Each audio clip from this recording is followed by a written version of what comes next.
Agora, se você puder, chame os amigos, os familiares, que tem um tema muito importante. A gente tem falado de taxação, né? Agora, tem um outro país que também determinou taxação de produtos brasileiros. Sem aviso prévio, a Venezuela começou a cobrar taxas de importação de 15% anote aí, de 15% a 77% de produtos brasileiros com certificado de origem, que deveriam ser isentos devido a acordos comerciais. Essa informação foi publicada pelo portal Folha de Boa Vista, de Roraima, estado mais afetado em razão da proximidade com a Venezuela. Não está claro se essa cobrança de taxa ocorreu de forma intencional ou por algum erro nesse reconhecimento. Em 2024, o Brasil exportou o equivalente a 1,2 bilhão de dólares à Venezuela e importou 422 mil dólares. Desde 2014, está vigente entre os países o Acordo de Complementação Econômica, número 69, que prevê livre de produtos entre os dois. Cristiano Beraldo, a gente tem tratado do anúncio de Donald Trump, né, a imposição de uma tarifa de 50% sobre produtos brasileiros, e na sexta-feira tem essa bomba, né? A imposição de tarifas que podem chegar a 77% para produtos brasileiros na Venezuela, que é um país alinhado ideologicamente com o presidente brasileiro, sem cometer nenhum exagero, né? Por que não cobrar tarifa do Brasil? Pensa com a cabeça do Maduro. Maduro, que tem imposto humilhações ao Brasil, esteve no Palácio do Planalto, foi recebido com tapete vermelho e seus seguranças agrediram uma repórter brasileira. Ele não sofreu absolutamente nenhum tipo nem de reprimenda. Ficou tudo por isso mesmo. O presidente venezuelano conduziu um processo eleitoral completamente fraudado. O Brasil ensaiou uma posição contrária a ele. Ele ignorou solenemente, atacou o Brasil de forma direta e ficou tudo por isso mesmo. A relação do Brasil com a Venezuela não mudou, mas a relação da Venezuela com o Brasil mudou. Por quê? Porque até Nicolás Maduro olha para o Brasil e vê que o Brasil é um trouxa da geopolítica. O Brasil não tem nenhuma importância, o Brasil aceita tudo, o Brasil entuba tudo. O Brasil é aquele menino que sofre bullying da sala toda. E a gente vai entubando isso. Então, Canhato, esse ato de Nicolás Maduro é o ato de quem sabe que o Brasil vai, ora, veja bem, por favor, desculpa qualquer coisa, vamos dar um jeito, quem sabe, o que você quer? Não, eu quero que você deixe meus tanques passarem aí pelo seu território que eu vou invadir a Guiana. Não, por favor, pode passar, não tem problema, a gente vai tirar aqui os militares brasileiros da área para você ficar à vontade. Não, eu quero que você receba os navios iranianos que estão sancionados pelos Estados Unidos, mas o Irã aqui é meu parceiro, eu preciso dessa relação comercial com o Irã para sobreviver, então você tem que receber aí, porque os navios iranianos querem levar para o Irã produtos brasileiros. Não tem problema, pode vir navio iraniano, é assim que vai acontecer, porque o Brasil hoje é o paspalho internacional, alvo predileto de quem quer mostrar força em relação a outro país. E o que chama a atenção é que foi uma decisão tomada de forma unilateral, né? Não teve um aviso prévio. Isso, inclusive, atenta contra um acordo já firmado há bastante tempo, viu, Dávila? Exatamente. Havia um acordo, Brasil e Venezuela, de certificado de origem, que era isento de imposto. Agora, acordo de ser respeitado, tarifa é imposta, e com essa tarifa Lula não fala nada, né? Só com os Estados Unidos. E o terceiro ponto, é um país caloteiro, nos deve 10 bilhões de reais, não paga nada. Então essa tarifa, Canhato, vamos olhar pelo lado do copo cheio? É uma bênção, porque a gente vai exportar produto e só vai aumentar o calote. Então, já que vai aumentar o calote, é bom não vender nada mesmo, pô. Vai vender nada para caloteiro, né? Então é isso que está acontecendo no Brasil. Não, rompe o acordo, tem uma dívida de 10 bilhões, diz que não vai pagar, então nós vamos continuar exportando para esse país. É só porque é o amiguinho do presidente da República. E isso mostra como a nossa diplomacia, as nossas relações comerciais não são ditadas pelos interesses nacionais, mas pelas afinidades ideológicas. Isso faz o Brasil perder mercado, faz o Brasil perder competitividade. E, infelizmente, o único setor que se salva da economia brasileira no mercado internacional é exatamente o agronegócio.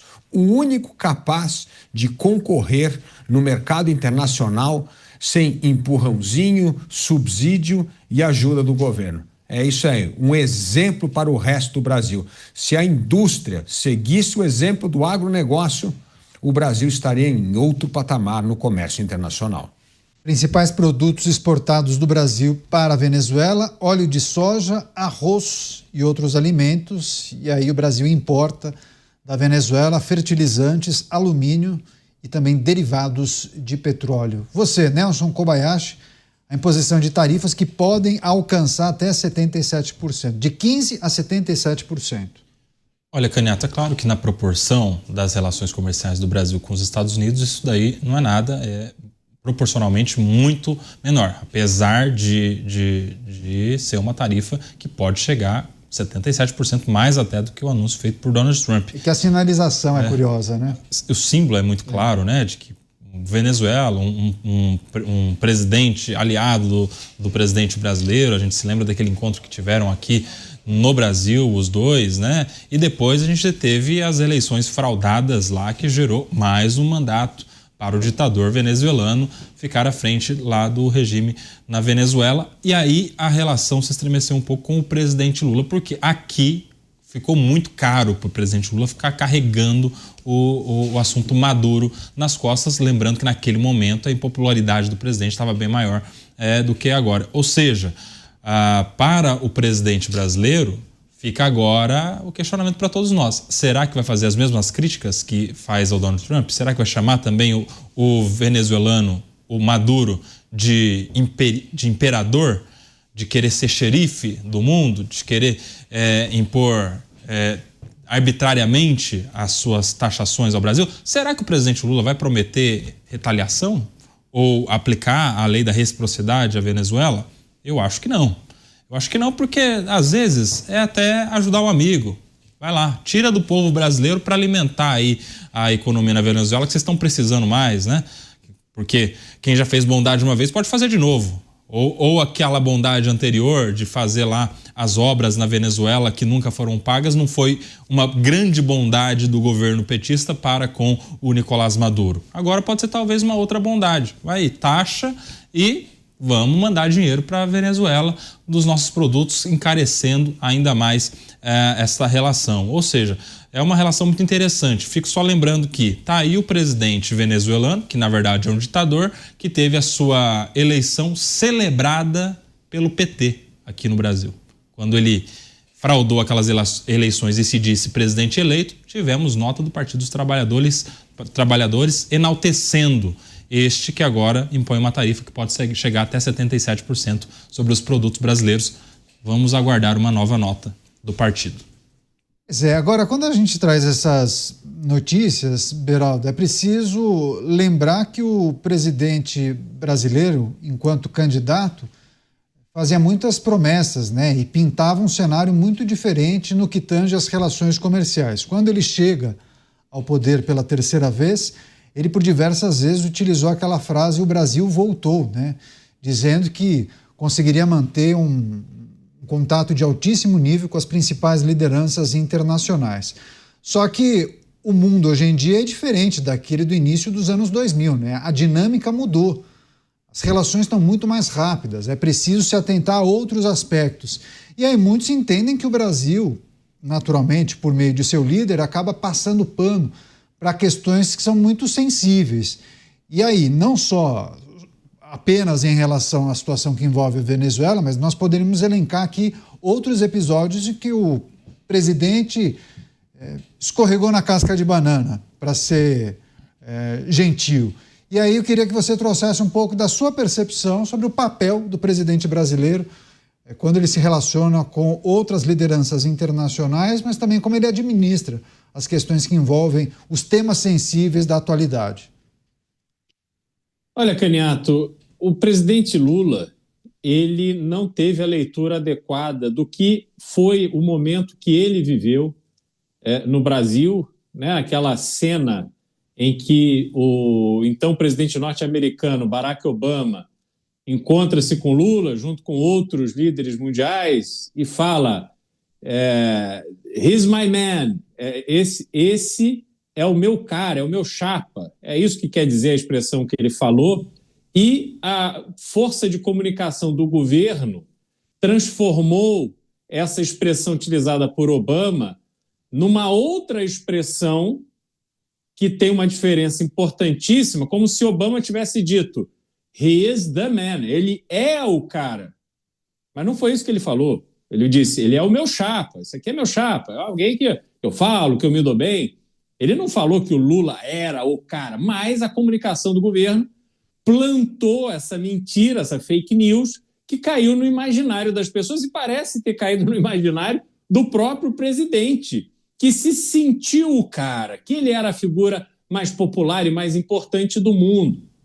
O problema é que aquela simpatia que se nutria por ele, que era o bonachão, bom de copo, bom de garfo, contar piada e tal, era no momento em que o Brasil estava recebendo investimento de empresas de vários países. Havia um interesse estratégico no Brasil. Hoje, o mundo está completamente diferente. A dinâmica é completamente diferente.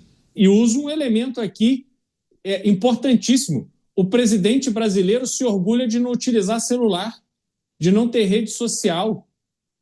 Hoje em dia, com essa dinâmica da comunicação que existe, um líder que não tem consciência das redes sociais e não utiliza o celular para ter um dinamismo de comunicação com seus pares, esqueçam. Ele é monoglota, já tem dificuldade de se comunicar, de criar uma relação, como, por exemplo, Fernando Henrique Cardoso criou com Bill Clinton. Realmente ele ia, passava o final de semana na residência do presidente americano e tal, criou uma afinidade. O presidente Lula não tem isso.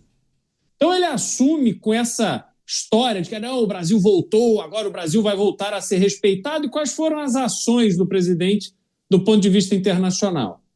Primeiro passo, é convidado para ir a uma reunião do G7 em Tóquio, aparece lá Zelensky, que teve seu território, o território do país que ele representa, atacado e invadido por uma nação hostil, que é a Rússia, e ele vai lá sendo celebrado pelos maiores líderes mundiais. O que faz o presidente brasileiro? Não se levanta para cumprimentar o Zelensky. Olha para o lado, faz que não viu.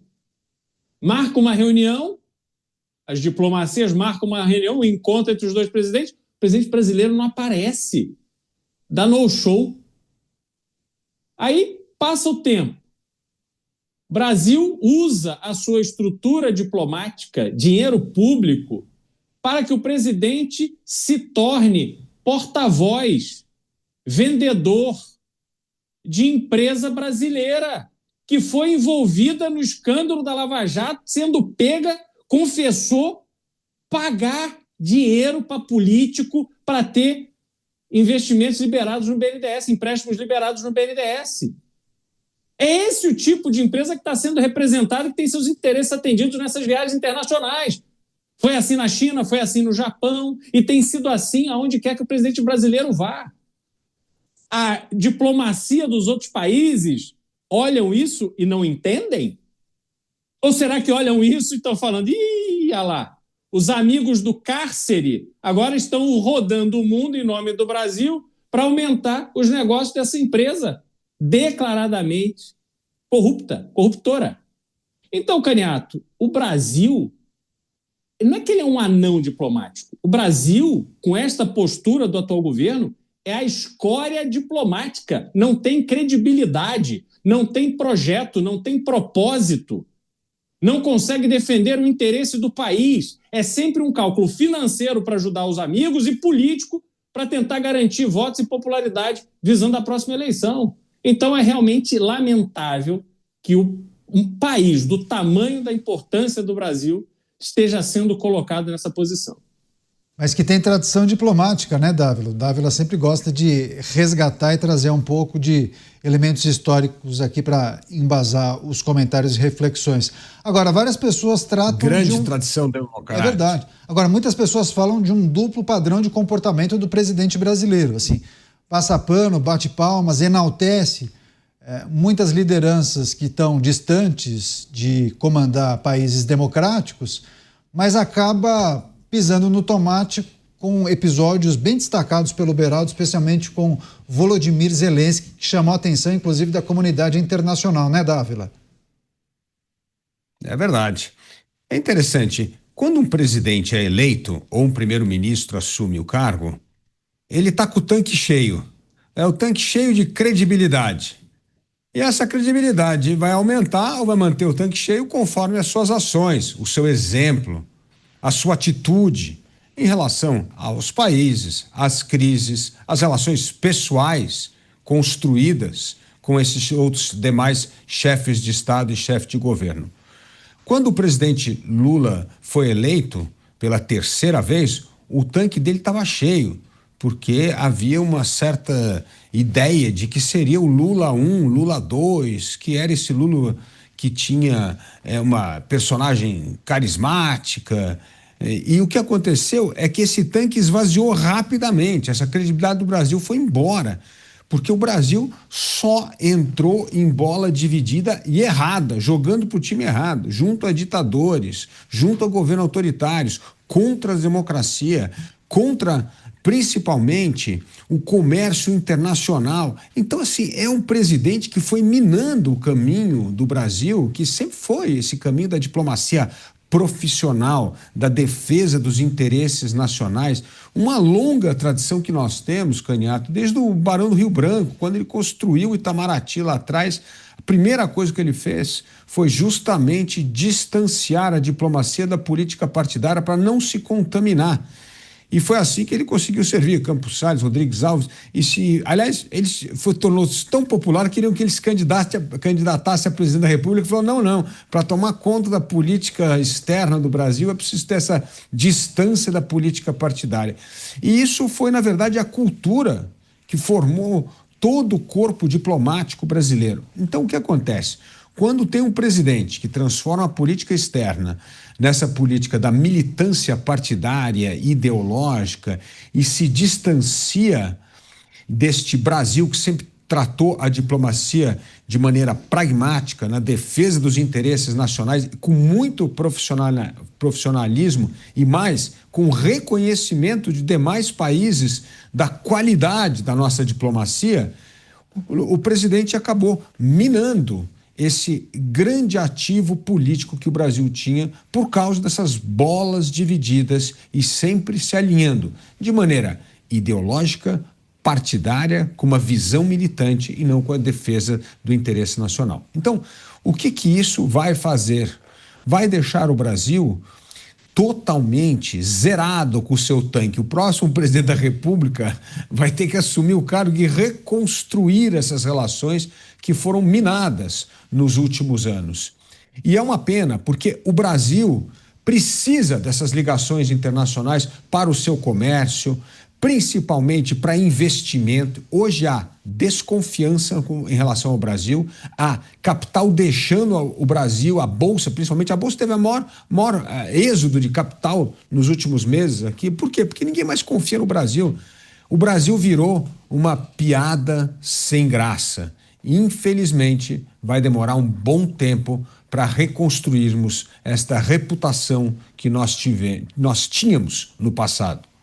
Pois é, muitas pessoas diziam, né? Bom, será que o presidente vai conseguir destravar o acordo Mercosul-União Europeia?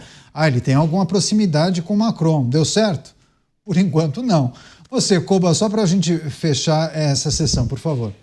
Você sabe que essa era uma grande expectativa de como seria o presidente Lula nas relações internacionais, já que estava na boca dele durante a campanha a crítica efusiva contra o Bolsonaro. Se ele criticava tanto, então ele deveria ser muito melhor. Aliás, a crítica era de que Bolsonaro era um pária internacional e veja só o que está acontecendo com o Brasil. aí, né? Essas dificuldades todas que tem encontrado com alguns países, e não é só com os Estados Unidos. Se a gente se lembra da viagem dele à Europa, ele foi duramente confrontado a respeito do que havia dito sobre os conflitos que envolvem ali os interesses de países da Europa que fazem parte da OTAN, muitos deles, e que têm as suas ligações com o conflito entre Ucrânia e Rússia também. E vários foram os discursos desencontrados em relação aos conflitos em Israel. Então dá para fazer um livro inteiro só de discurso equivocado do presidente, alguns inclusive graves, comparações que não se fazem. Foram feitas pelo presidente Lula, e tudo isso dentro do contexto das relações internacionais, que envolvem relações comerciais, envolve também os conflitos e a geopolítica. E o presidente Lula não tá conseguindo, então, desempenhar bem, tanto que essa fuga de capital é justamente o descrédito que recai sobre o território brasileiro. Nas relações comerciais, também em relação à insegurança jurídica, e muito também sobre a não ser um terreno fértil para investimentos diante de um governo muito progressista que pune a população, principalmente na característica desse Lula 3, diante da severa tributação, aumento de imposto toda semana acontecendo. Então, essa é a situação do presidente Lula nas relações internacionais, e tudo isso regado com muitos discursos de improviso, que não pode acontecer na diplomacia. Diplomacia é discurso preparado por profissional que estudou para isso, com revisão. Cada vírgula, cada palavra mal colocada gera consequências severas ao Brasil. Pois é, e aí, claro que a nossa audiência sempre faz a lição de casa e relembra, né, uma porção de declarações do presidente da República nos últimos 2 anos que acabaram deixando o país em maus lençóis, inclusive aquela situação em que ele compara a morte dos palestinos lá no conflito na faixa de Gaza ao genocídio de judeus pelo regime nazista. Enfim, foram várias declarações. Agora acho que a gente tem 30 segundos. Beraldo, tiro curto, você acha que esse histórico de declarações infelizes interferem de alguma maneira uma eventual negociação com o governo norte-americano ou não? São coisas distintas, é preciso colocar cada coisa no seu lugar. 40 segundos. Não, interfere, Canhato, porque elas não são declarações infelizes, elas são declarações irresponsáveis. Quando se coloca o Hamas na posição de vítima, quando se prestigia o Irã, quando se entrega o Brasil de mão beijada à China, obviamente se está contrariando os interesses dos Estados Unidos. Então, os Estados Unidos vai levar isso tudo em conta para tomar a decisão que precisar tomar diante de uma eventual possível negociação das tarifas. Rápida parada, a gente volta em 1 minuto e 20. Mais notícia, mais análise, mais discussão. Eu conto com você, super rápido, hein? Até já.